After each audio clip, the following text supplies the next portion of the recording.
Police footage taken on Monday shows the sheer scale of a high-speed train derailment and crash with an oncoming train.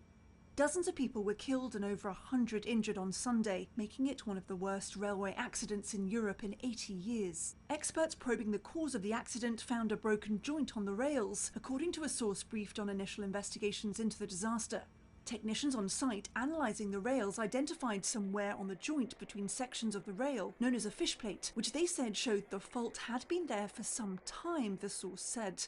They found that the faulty joint created a gap between the rail sections that widened as trains continued to travel on the track.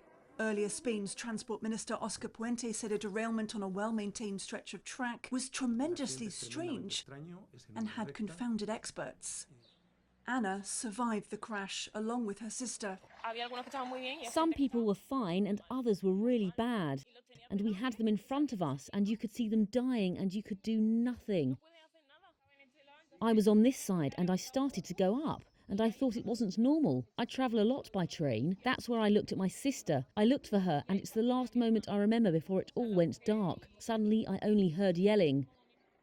Spain's President Alvaro Fernández Heredia said on local radio that the collision happened about 20 seconds after the derailment, so there was no time to activate an emergency brake, and that human error is practically ruled out.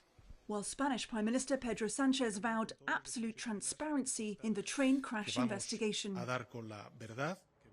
Ministers, officials and locals paid tribute to those killed and injured with a minute of silence.